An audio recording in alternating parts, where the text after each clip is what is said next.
Untuk selanjutnya materi kali ini adalah materi mengenai bagaimana kita melakukan coklit. Namun sebelum menginjak bagaimana kita cara mencoklit, ada beberapa hal yang perlu saya sampaikan. Yang pertama adalah yang sering kita temui, ada beberapa istilah yang mungkin panjenengan harus bersama. Yang pertama adalah PPDB. Saya dulu waktu ikut di pemilu juga pernah PPDB itu apa sih, P4DB gitu kan. Terutama Mbak Yani mungkin yang baru bukan ini ya. PPDB adalah petugas pemutakhiran data pemilih, yaitu panjenengan semua adalah di sini berperan sebagai PPDB. Jadi PPDB itu tugasnya nanti adalah mencocokkan data pemilih dari AKWK yang sudah panjenengan tampi per TPS itu dengan keadaan di lapangan. Jadi nanti panjenengan datang dari rumah ke rumah dengan membawa data yang sudah panjenengan tampi dengan cocokkan. Jika sudah cocok nanti panjenengan centang per nama. Jika tidak cocok maka panjenengan nanti mengadakan kebetulan. Misalnya nanti di data printout AKWK itu tidak sama nomor NIK-nya dengan KK atau KTP yang bersangkutan, maka di sana panjenengan coret, kemudian panjenengan isi data yang sesuai dengan dokumen kependudukan. Nanti kalau kita bahas di belakang, kita teruskan dulu. Yang kedua adalah coklit. Coklit itu seperti saya sampaikan tadi adalah pencocokan dan penelitian. Coklit. Nah, yang dicoklit apa? Yang dicoklit adalah data yang ada di panjenengan, yaitu data dari calon pemilih, kemudian jenengan cocokkan dan jenengan teliti. Seperti tadi sudah saya sampaikan, jika di sana itu orangnya kok sudah tidak ada, misalnya sudah meninggal atau misalnya sudah pindah domisili, jadi nanti jenengan TMS kan, kemudian jenengan jika ada pemilih yang baru jenengan tambahkan. Nanti bagaimana cara menambahkan di belakang nanti ada caranya. PPD tadi sudah saya sampaikan adalah pengawas pemilihan desa. Masakan di sini PPD. Kalau zaman Bumar dulu PPD itu mempunyai banyak anggota per PPS 1. Jadi nanti kemungkinan Masaan bisa dari sekarang mungkin angen-angen boleh calon anggota sebanyak 8 orang nanti per TPS. Itu. Ada DPS. DPS adalah daftar pemilih sementara. Jadi dari data panjenengan itu belum DPS Bapak Ibu. Jadi DPS itu muncul ketika nanti jenengan sudah coklit, ada pemilih yang jenengan TMS kan, ada pemilih baru yang jenengan tambahkan. Kami laporkan ke PPK, guna PPKN data melalui Sidaring, di print out kembali, itulah yang namanya DPS. Jadi data pemilih sementara. Kemudian DPT. DPT adalah akhir dari sebuah perjalanan coklit. Jadi ketika DPS sudah dicetak, kemudian dipasang di tempat-tempat strategi, tidak ada tambahan atau komplain dari masyarakat, maka DPS akan ditetapkan menjadi DPT. Ketika sudah DPT, maka data pemilih tidak akan bisa dirubah lagi. Lalu kalau penduduk yang datang PPAN, biasanya ada format khusus daftar pemilih tambahan, atau daftar pemilih tambahan itu bisa terjadi ketika ada warga yang pindah memilih. Kalau zaman dulu namanya A5 mungkin ada surat semacam A5 dari TPS yang bersangkutan dari asalnya. Kemudian KTPL itu adalah KTP elektronik, panjenengan semua sudah contoh ini. Suket, pada awalnya saya juga sempat bertanya tentang suket ini, kok suket ini lupa harus HP pedus gitu. Ternyata suket adalah surat keterangan yang dikeluarkan oleh Dinas Kependudukan dan Catatan Sipil, yang isinya adalah bahwa warga yang bersangkutan sudah melakukan perekaman KTP. Jadi sementara sebelum KTP jadi, maka seseorang itu diberi surat yang namanya surat keterangan.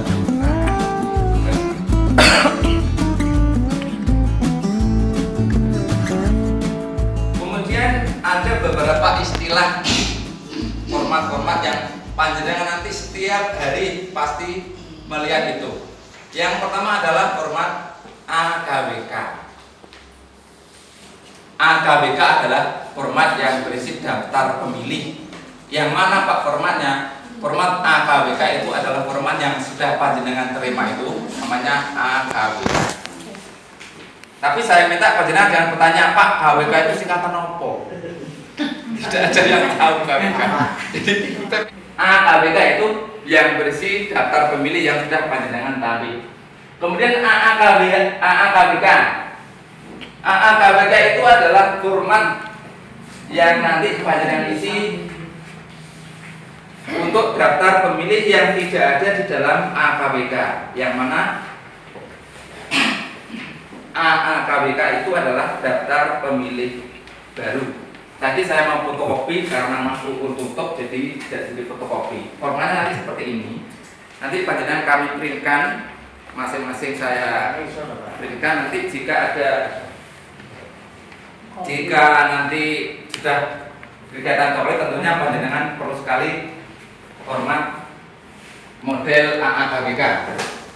Saya ulangi lagi, AAKWK adalah format yang khususnya untuk menuliskan jika kita temukan di dalam coklat ada pemilih baru atau pemilih yang di dalam AKWK panjenengan itu tidak ada. Tentunya pemilih yang sudah memenuhi syarat sebagai pemilih. Kemudian AA1KWK. AA1KWK itu adalah format yang isinya adalah bahwa tanda keluarga tersebut sudah panjenengan datangi dan sudah panjenengan coklit. AA1KWK seperti ini. Cuma sampai sekarang kita belum menerima, mungkin dalam 1 hari 2 hari ini. Soalnya nanti panjenengan kami aturi masing-masing TPS. Jadi AA1KWK adalah format yang berisi daftar seluruh anggota keluarga yang sudah panjenengan coklit dan sudah memenuhi syarat sebagai pemilih. Jadi AA1 ini hanya berisi daftar nama dari warga yang sudah memenuhi syarat sebagai pemilih. Jadi misalnya anggotanya 6, yang memenuhi syarat hanya 4, jadi hanya 4 orang tersebut yang panjenengan tulis di AA1KWK. Kemudian yang berikutnya ada AA2KWK. AA2 itu stiker, Bapak Ibu. Jadi selain nanti panjenengan menulis di AA1KWK, AA1KWK itu juga bentuknya tidak karbon, Bapak Ibu. Jadi panjenengan nulis 2 kali. Jadi lembar atas, lembar bawah jenengan potong, yang satu diberikan ke kakak yang panjenengan coklit, yang satu panjenengan asal. Jadi nulisnya 2 kali. Nek karbonat kan 1 kali sudah enak, Pak. Kemudian yang kedua adalah AA2KWK stiker. Nah, stiker ini pun panjenengan nulis lagi. Jadi sekali coklit panjenengan menulis 3 kali. Ya kan? Yang AA1 tadi atas bawah nanti panjenengan potong. Yang terakhir AA2 ini stiker juga panjenengan nanti tulis baru ditempelkan biasanya di pintu atau di kaca rumah masing-masing. Stikernya modelnya formatnya seperti ini, cuma ini besar, barangkali nih stiker kan biasanya kecil untuk ditempel di depan rumah. Kemudian AA3KWK.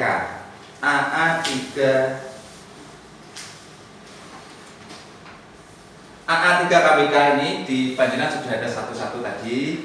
Jadi setiap melakukan kegiatan coklit, panjenengan merekapnya di sini. Nah, kita nanti setiap minggu minimal 1 kali itu panjenengan ketemu dengan kami untuk melaporkan progres perkembangan coklit panjenengan. Misalnya dari hari Rebu sampai ke Rebu itu mendapat berapa orang, nanti kita kumpul, kita rekap, kemudian kami laporkan perkembangannya. Jadi nanti setiap hari Selasa ya kita ketemu lagi. Kemudian hari Rabu kami menyetor hasil dari coklit panjenengan ini ke BPK. Berikutnya AB KWK. ABKWK adalah daftar pemilih hasil pemutakhiran. Jadi ABKWK ini adalah sudah ranahnya PPS. Jadi panjenengan sampai dari akhir dari ini, kemudian sesudah ini kami lah yang mengerjakan merekapnya dari hasil coklit panjenengan di ABKWK masing-masing PPS. AB1KWK. AB1KWK ini merupakan rekapitulasi hasil coklit secara keseluruhan dalam satu desa. Jadi meliputi TPS 1 sampai dengan 8. Nah, biasanya dalam perjalanan dari proses A3 tadi itu kami dengan PPD biasanya selalu berkoordinasi. Karena apa? PPD juga setiap minggu barangkali juga diminta laporan, ya. Jadi antara PPD dengan PPS melaporkannya ke atas, datanya harus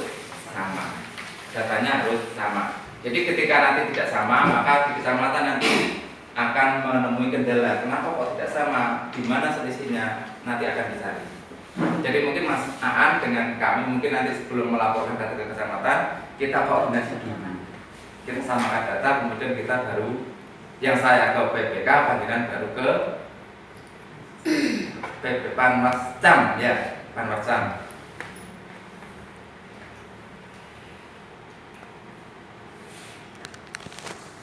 A1KWK.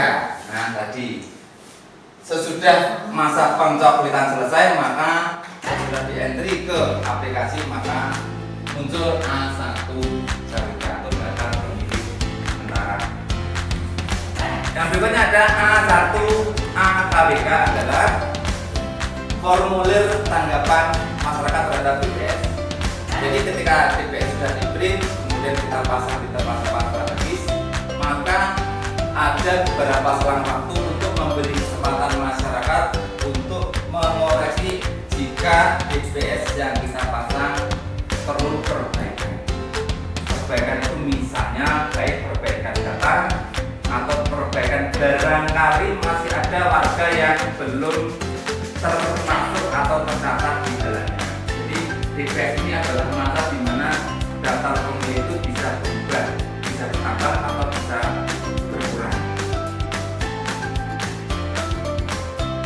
A2KWK. Jadi sesudah rentang waktu beberapa hari, kemudian ada tanggapan, kemudian kita rekap lagi. Muncullah yang kedua namanya A2KWK. Kalau istilah dulu adalah DPHP, daftar pemilih hasil pemutakhiran, datanya DPHP. DPHP itu dulu sampai 3 kali barangkali, ya. DPHP 1 ada lagi. Biasanya itu komplain dari masing-masing calon. Misalnya calon pemilih A, saya punya data sekian. Kenapa kok KPU punya data sekian? Data yang lain kemana? Kita perbaiki lagi, muncul lagi komplain. Saya melihat pengen ada pemilih ganda, saya punya data, kita bisa mengoreksi lagi. Kemarin sampai DPHP 3 atau 4. Waktu itu malah dari tahun A mempunyai data sendiri, tahun B mempunyai data sendiri. Kita yang di luar koplak, Bapak Ibu. Ya, betul, koplak. Berikutnya ada A21KWK adalah rekapitulasi DPS hasil perbaikan di tingkat desa. Ini nanti kami yang mengerjakan ini, jadi tentunya sudah belajar pada tahun ini sudah dari kami yang menangani. Ada A3KWK. Jadi sekian lama proses sudah selesai, DPS-HP sudah diperbaiki, kemudian tidak ada perbaikan lagi, maka yang terakhir adalah daftar pemilih tetap. Daftar pemilih tetap atau DPT. Ada lagi format satu lagi. Jadi walaupun DPT itu juga masih ada lagi perubahan, Bapak Ibu. Artinya adalah Yang DPT tidak bisa kita ubah, tetapi di TPS tersebut masih memungkinkan menerima pemilih baru. Pemilih baru ini bisa berasal dari pemilih pindahan dari TPS lain atau dari desa lain. Kemudian ada A5. A5 adalah format surat keterangan yang menerangkan bahwa warga tersebut mengajukan pindah memilih. Jadi namanya format A5. Jadi surat yang berisi surat keterangan pindah memilih dari TPS 1 ke TPS yang lain. A5. Dari hasil yang sudah saya sampaikan, mungkin sebelum kita menginjak ke materi, mungkin panjenengan perlu ada yang disampaikan.